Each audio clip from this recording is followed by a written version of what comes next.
Esse é o tema da mensagem de hoje. Vocês estão preparados? É interessante porque estar preparado significa que você tem tudo o que você precisa para ficar pronto. Hoje eu estava à tarde conversando com o André e estava falando, sabe, pastorzão, quando a gente vai viver algumas fases da vida, a gente percebe que a gente não está pronto. Porque na dinâmica da vida, acontece sempre assim. A gente precisa estar preparado. Ou seja, estar preparado é saber que tudo aquilo que eu preciso já está comigo. É como um bolo que você compra, uma comida que você compra e tem lá modo de preparo. Significa que para aquilo ficar pronto, precisa passar pelo preparo. Para aquilo de fato ser concluído com sucesso, precisa ser preparado. É como um bolo. Eu gosto de usar muito essa ilustração do bolo, porque a Lari, quem conhece, sabe que a minha esposa adora fazer bolo. E ela está numa briga com um forno aqui nos Estados Unidos. Ela faz bolo solo, ela faz bolo, não dá certo. Ela faz bolo, o negócio é errado, tadinha. Já tem 1 ano que a gente está aqui, e 1 ano já que ela tenta fazer um bolo e dá errado. E ela fica mó frustrada, tem uma galera, né? E ela fica mó frustrada, tadinha, porque ela gosta de bolo. Ela é viciada em bolo de cenoura, então gosta muito. Então de vez em quando ela até pede para algumas pessoas daqui da igreja e fala: olha, tem como você fazer um bolinho para mim, porque ainda não acertei o fogão. Então, quando a gente compra os ingredientes, a gente está dizendo o seguinte: olha, eu estou preparado, já me muni de tudo. Então a gente faz um bolo e aquele bolo fica pronto.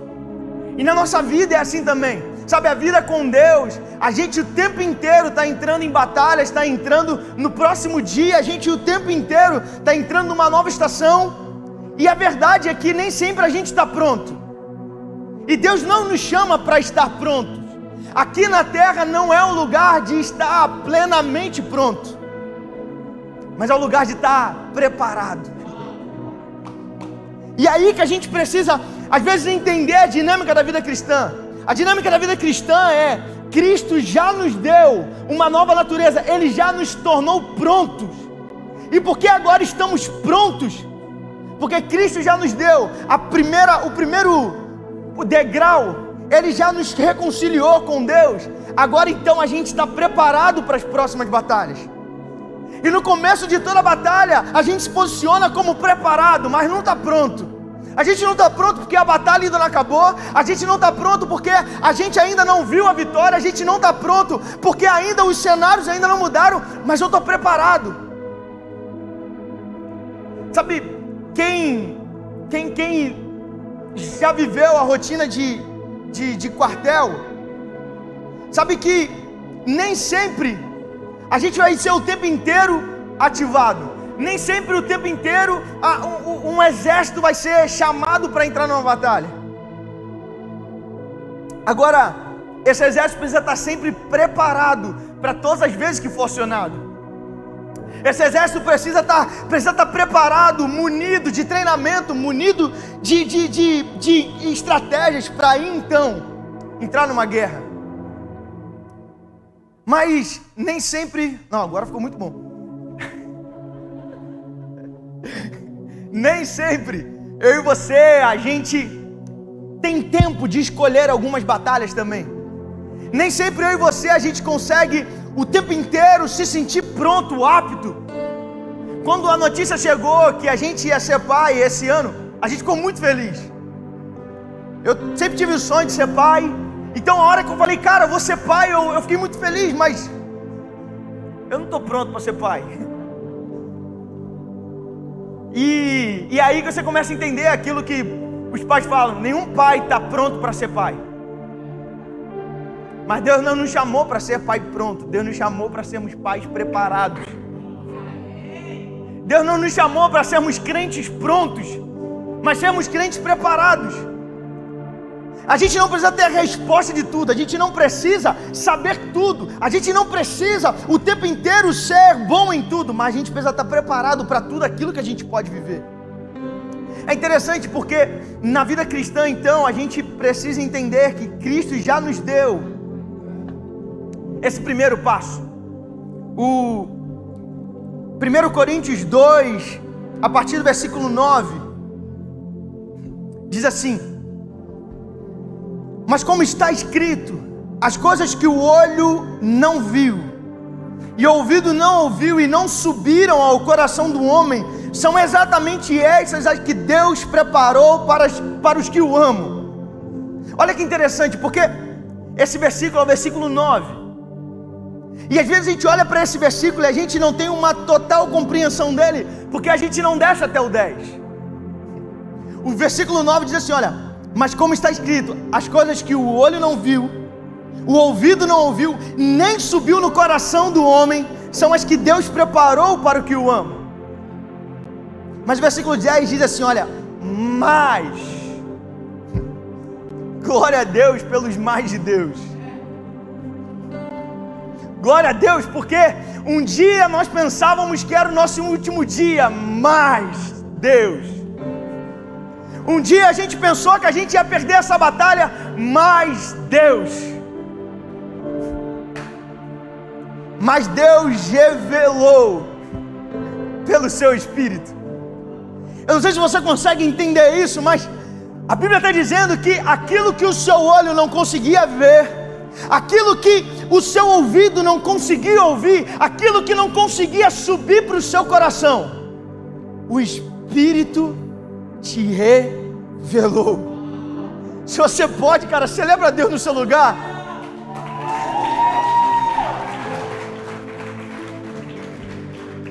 O que esse texto está dizendo é: a gente não conseguia entender o amor de Deus, a gente não conseguia ouvir a voz de Deus, a gente não conseguia ver aquilo que Deus tinha preparado para a gente, mas Deus, pelo seu Espírito, revelou para mim e para você. Éramos cegos, mas o Espírito nos deu uma nova visão. Éramos surdos à voz de Deus, mas o Espírito nos deu os novos ouvidos. Éramos com o coração endurecido, mas o Espírito amoleceu o nosso coração. Através de Jesus, Jesus nos dá então uma nova vida, uma nova identidade, uma nova natureza. Cristo nos dá então, nos torna uma nova natureza. E o texto continua: porque o Espírito penetra todas as coisas, até as profundezas de Deus. Porque qual dos homens sabe as coisas do homem, senão o Espírito do homem que nele está? Assim também ninguém sabe as coisas de Deus, senão o Espírito de Deus. Mas nós não recebemos o Espírito do mundo, mas o Espírito que provém de Deus. Mas nós, eu, você, igreja, nós não recebemos o Espírito do mundo, nós recebemos o Espírito que provém de Deus, para que pudéssemos conhecer o que nos é dado, o que nos foi entregue gratuitamente. Os que não foi dado sem ao menos nós pagarmos nada por isso, as quais também falamos não com palavras que a sabedoria humana ensina, mas com o Espírito Santo ensina, comparando as coisas espirituais com as espirituais. Ora, o homem natural não compreende as coisas do Espírito, porque lhe parecem loucura, e não pode entendê-las, porque elas se discernem espiritualmente. Mas o que é Espírito discerne bem tudo. Olha o que o texto está dizendo: aquele que é carne, aquele que vive da carne, aquele que os olhos ainda não viram, que os ouvidos não ouviram, que ainda não penetrou a verdade de Deus no seu coração, esses não conseguem discernir as coisas espirituais. Mas o que é espiritual discerne tudo. O texto não está dizendo que quem é espiritual discerne só aquilo que é espiritual, mas aquele que é espiritual discerne tudo, porque para quem é espiritual, tudo agora passa a ser espiritual. Então, o texto está dizendo a respeito de uma nova natureza, onde Cristo é quem nos capacita, É Cristo que nos dá uma nova identidade. E porque Ele nos torna prontos para vencer todas as batalhas, eu estou preparado para entrar em todas elas. Porque Ele me tornou pronto para viver uma nova vida, eu agora estou preparado para viver ela. E nessa nova vida, eu vou viver batalhas todos os dias. Seja contra mim, seja no mundo espiritual, sejam batalhas até mesmo eu causando em pessoas o tempo inteiro, eu vou precisar estar preocupado com isso. Então, entender a nossa natureza é fundamental para a gente discernir, inclusive, a natureza das batalhas que a gente entra. Tem gente que está cansada porque está entrando numa guerra espiritual com armas carnais. Tem gente que está entrando numa guerra carnal com armas carnais. Mas aquele que é nascido de Deus entra nas guerras espirituais com a natureza, com armas espirituais. Aqueles que são nascidos de Deus entram em guerras, em batalhas carnais com armas que são espirituais também. Que armas são essas então? O André já leu, mas eu vou ler de novo. Efésios 6.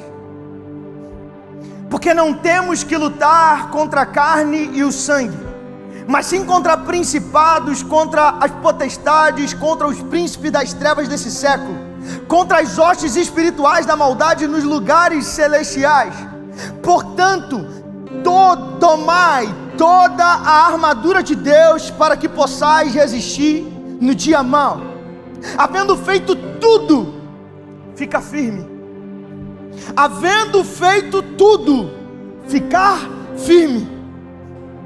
É necessário fazer tudo para ficar firme.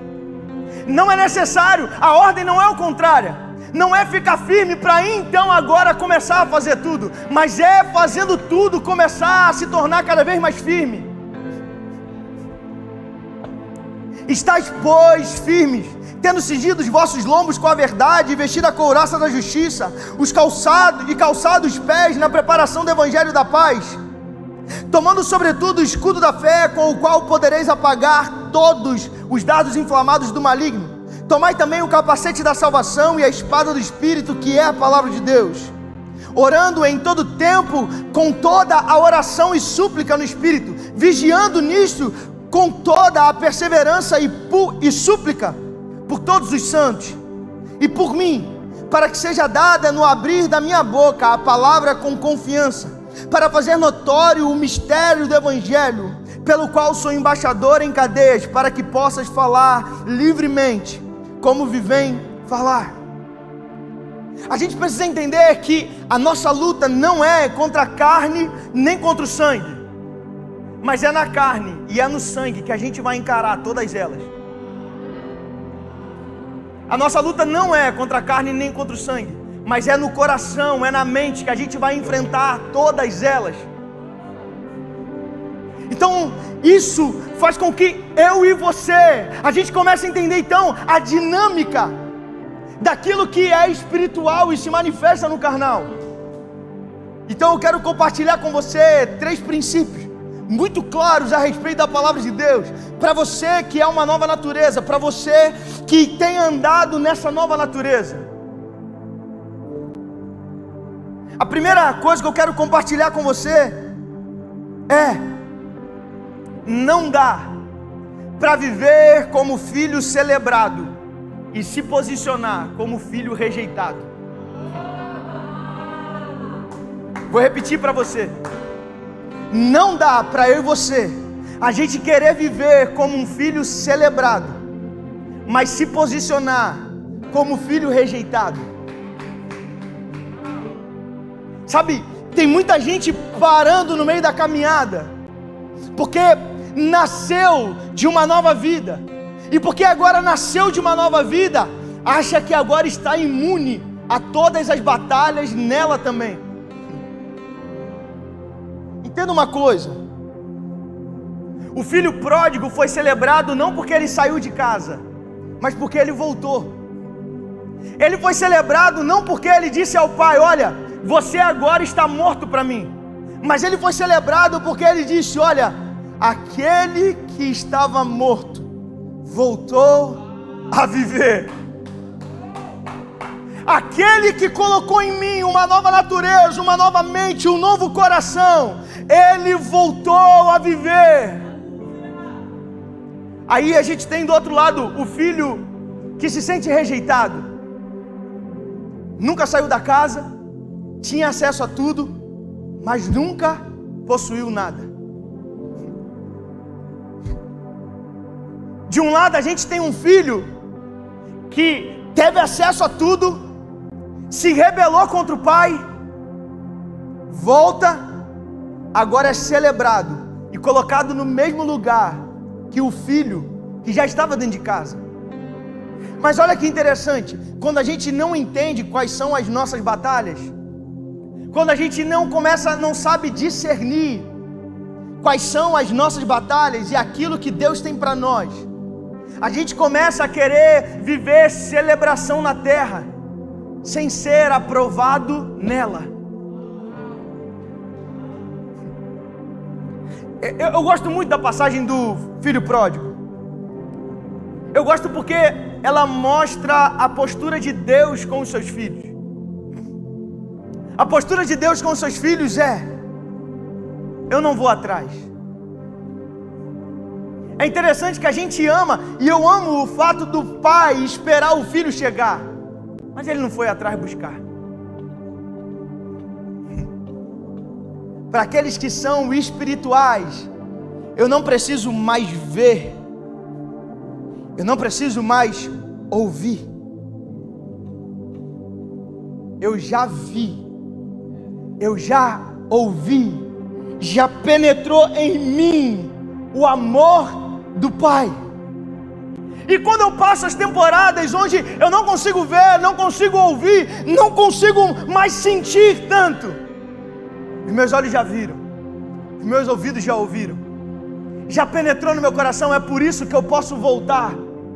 Sabe, é interessante porque a Bíblia diz assim: pais ou filhos, honrem seus pais.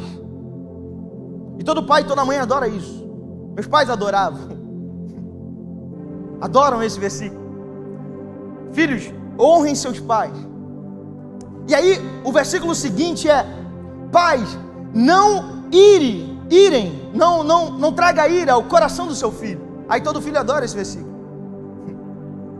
E no meio de uma geração mimada como a nossa, se perder no meio dessa dinâmica da nova natureza é muito fácil, porque a gente acha que não trazer ira ao nosso coração é não rejeitar aquilo que a gente deseja.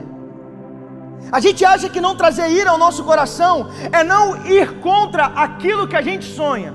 Então, no meio de uma geração que tanto fala de paternidade, a gente nunca tem vivido no nosso tempo um tempo tão forte de, na verdade, filhandade. Deus tem falado muito a respeito desse termo comigo, porque se paternidade é a autoridade que um pai exerce sobre um filho, filhandade são filhos tentando exercer autoridade sobre pais. Esse é o problema da nossa geração, porque quando a gente não vê o pai vindo cobrir os nossos erros, a gente acha que a gente foi abandonado. Quando a gente não ouve mais a voz do pai nos chamando para casa, a gente esquece que a gente tem uma casa.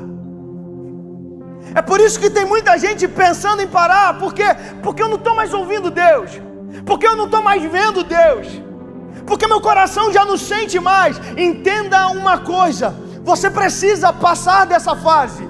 Cristo já te tornou pronto para essa fase. Você já é filho de Deus, amado, perdoado, reconciliado, justificado. Você já é, Ele já te tornou. Próximo passo: não dá para a gente ficar o tempo inteiro como filho mimado, querendo ser celebrado, mas se posiciona o tempo inteiro como filho rejeitado, que está na casa, tem acesso, pode tomar posse de tudo, mas rejeita. É como um soldado que, podendo tomar posse de toda uma armadura, vai para a guerra, morre e reclama. Volta para reclamar: olha, eu morri. Então, eu e você, a gente precisa entender isso.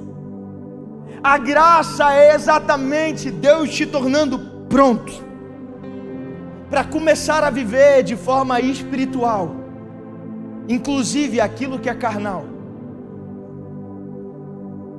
Então, as suas lutas têm sido na sua carne. É contra a pornografia que você tem lutado? Cristo já te tornou pronto para isso.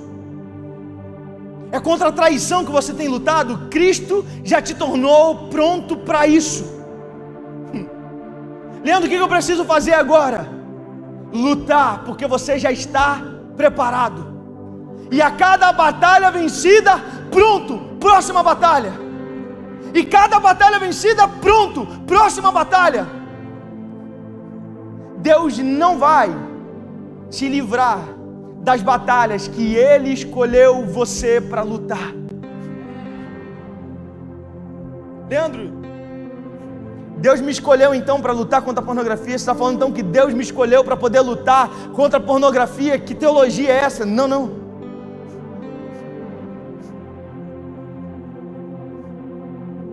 É porque a glória não é sua. Ele te escolheu para lutar, para você vencer todas elas, porque a glória é dele. Eu e você, nós fomos criados para um propósito, e ele não mudou. Ele não mudou. O alvo da vida cristã continua sendo a imagem de Deus formada em nós, e por meio de nós em outros. É a glória de Deus, é a imagem de Jesus em nós. Mas é isso que Satanás sempre tentou fazer. Fomos criados à imagem e semelhança.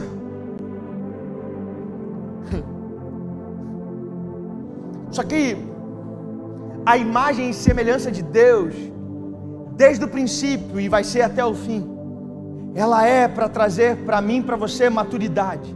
É por isso que o homem não foi criado à imagem e semelhança e obrigado a viver assim. Deus, desde o começo, nos criou livres. Livres. Somente um Deus que nos cria de forma livre nos deixa livres para escolher adorá-lo ou não. Deus nunca criou fantoches. É por isso que existia uma árvore no meio do jardim. Era para o homem decidir fazer do jeito de Deus ou fazer do meu jeito. O primeiro pecado do mundo não foi a desobediência.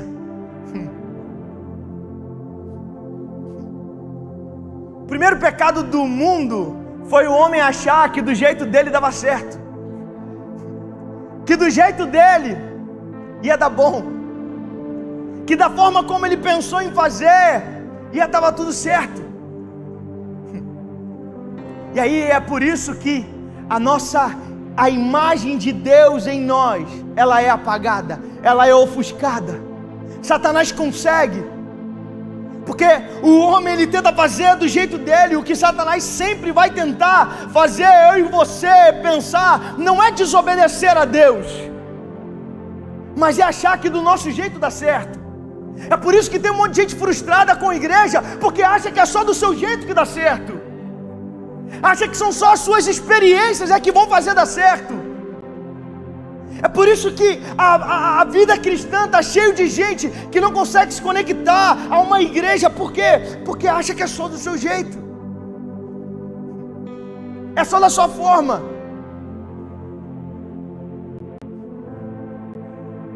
Esse é o problema do homem caído.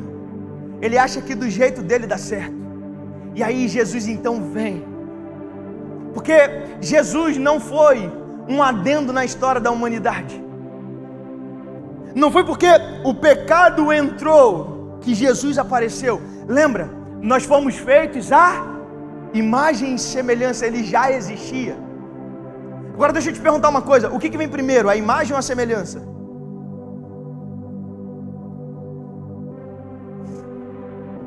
O que vem primeiro? A imagem ou a semelhança? A imagem. Como que você vai ser semelhante a alguma coisa que não existe?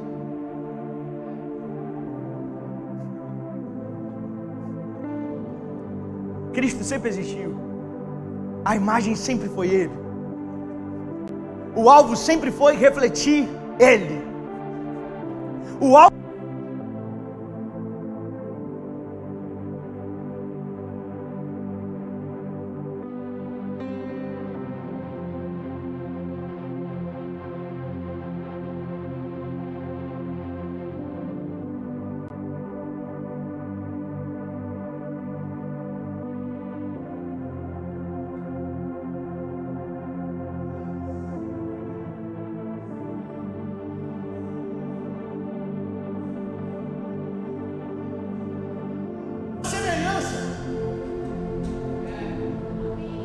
Ele não podia apagar a nossa semelhança.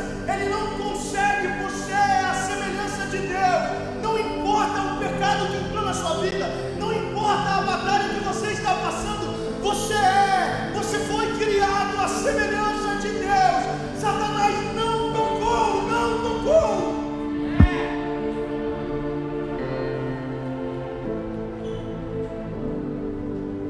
Mas ele sabia. Se ele apagasse a possibilidade de você refletir a imagem, ao invés de você viver céu na terra, você transformaria a sua vida num grande inferno. Foi assim que aconteceu com ele. Porque não pôde ter a sua imagem. Porque não pôde ser. Ele preferiu abrir mão de tudo, porque ele achou que do jeito dele era melhor. Deixa eu te ensinar uma coisa. O nível da sua batalha determina o quanto a sua fé vai ser elevada. O nível da sua batalha vai determinar sempre o nível que a sua fé vai ser elevada.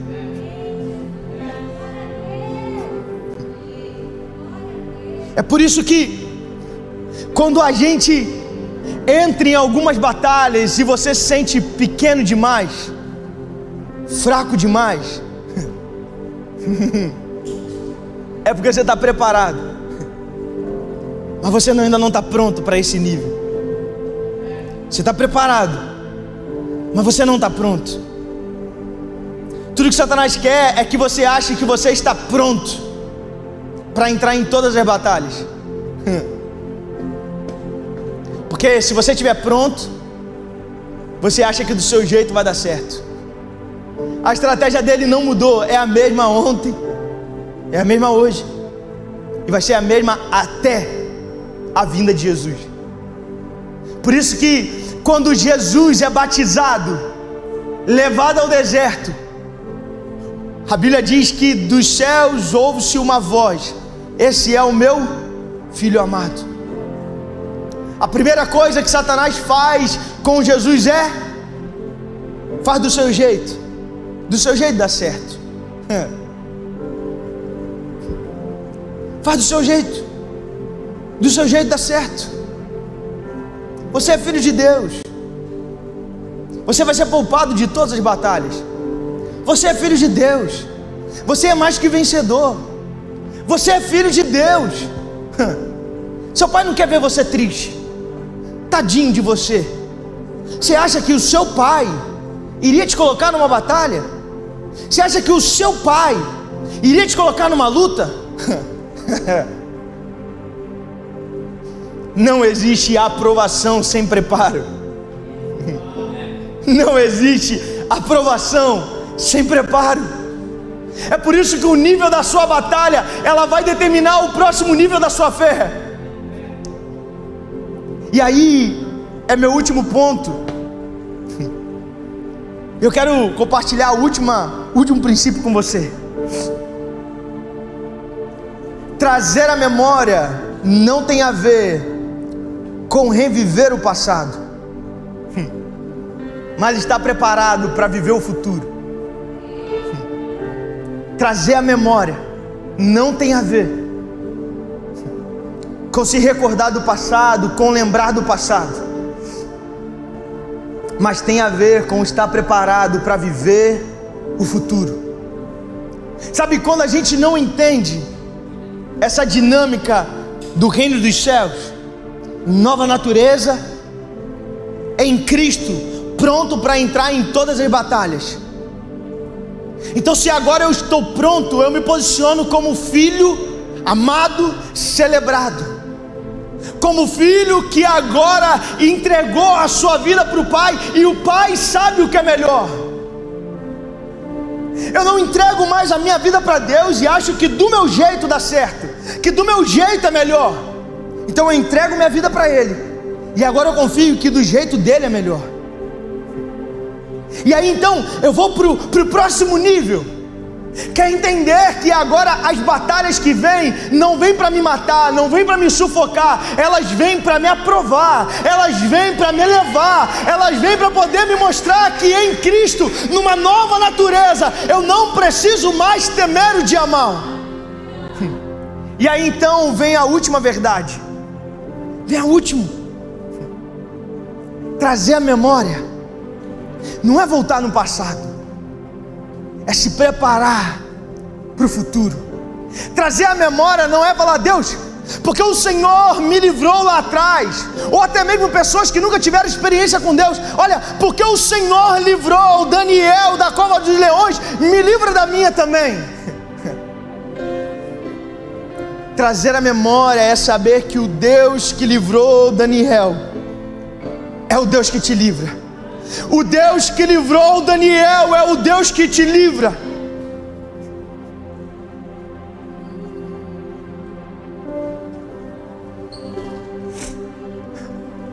Trazer a memória não é voltar ao passado e ficar lá e falar: olha, Deus, porque lá atrás o Senhor me poupou, me poupa hoje também. Deixa eu te falar uma coisa: algumas batalhas você vai ser poupado,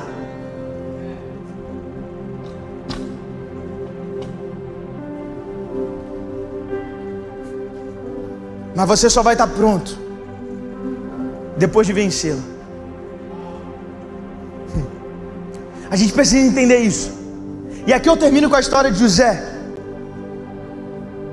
José é alguém que a gente conhece a vida dele, mas tem uma fase, um pedaço, uma frase que José fala, que para mim me faz olhar e falar: cara, eu preciso ser igual a esse cara. Quando José revê os seus irmãos e o seu pai já está morto, os seus irmãos falam assim: cara, agora José vai revidar. Agora José revida, não é possível. A gente vendeu ele como escravo, a gente deu ele como morto, a gente fez tudo o que a gente achava e conseguia fazer de pior com ele, a gente fez. Esse moleque agora vai querer revidar, não é possível. Aí José fala assim: por acaso eu vou fazer alguma coisa contra vocês? O mal que vocês tentaram, Deus intentou para o bem. José não diz: Deus mudou para o bem. Deus transformou, Deus deu um jeitinho de fazer o bem no mal que vocês fizeram. Sabe qual é o nosso problema?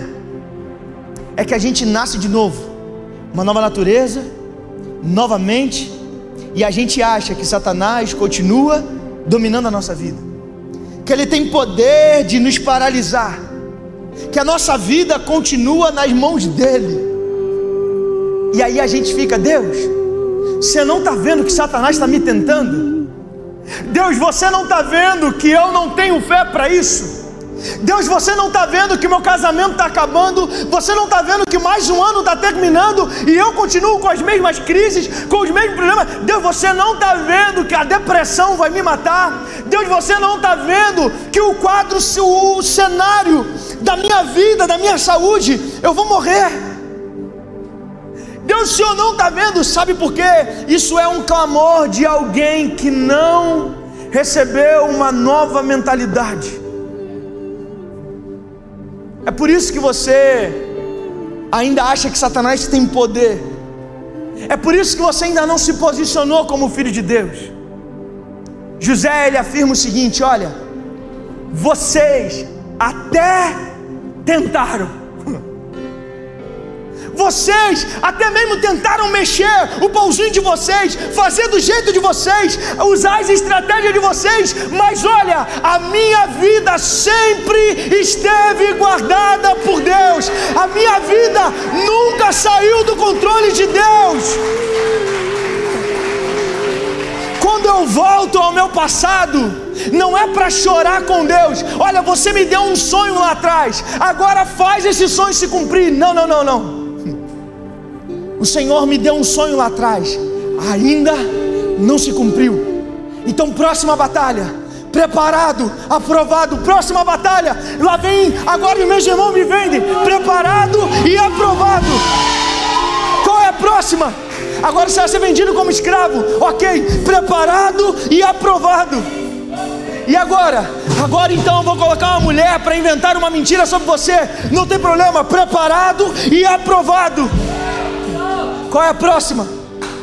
A próxima agora é que você vai voltar de novo, você vai voltar a ser escravo, ok, preparado e aprovado.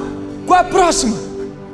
A próxima agora você vai ser esquecido, você vai servir pessoas e vão se esquecer de você, ok, preparado e aprovado. Qual é a próxima agora? Agora eu vou te colocar como governador do Egito, ok, preparado e aprovado. Preparado e aprovado. Qual é a próxima? Sabe, a gente precisa entender isso, cara. Não dá pra gente poder falar pra Deus: Deus, me usa, se Ele não pode me preparar. Não dá pra falar pra Deus: Deus, eu nasci de novo e eu continuo querendo viver a velha natureza. Eu vejo o meu irmão sendo abençoado, eu começo a chorar. Por que não eu? Alguém chega mais novo que eu na fé, começa a fluir mais do que eu, começa a assumir mais responsabilidade do que eu. Ao invés de eu falar: Deus, me prepara porque eu quero ser aprovado. Não, não. A gente fica como um filho mimado, falando: poxa, cheguei primeiro. Poxa, eu quis tanto esse ministério e o Senhor deu para ele. Pois é, filho, no tempo da sua preparação você estava buscando a aprovação. No tempo da sua aprovação você queria se esconder. No tempo da sua preparação você falou: olha, eu não vou entrar, lá tem gigante, eu não vou entrar, é grande demais para mim.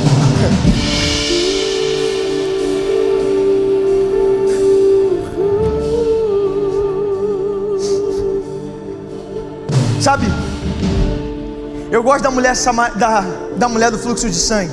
E o louvor pode vir. Vou até tomar uma água e a gente termina.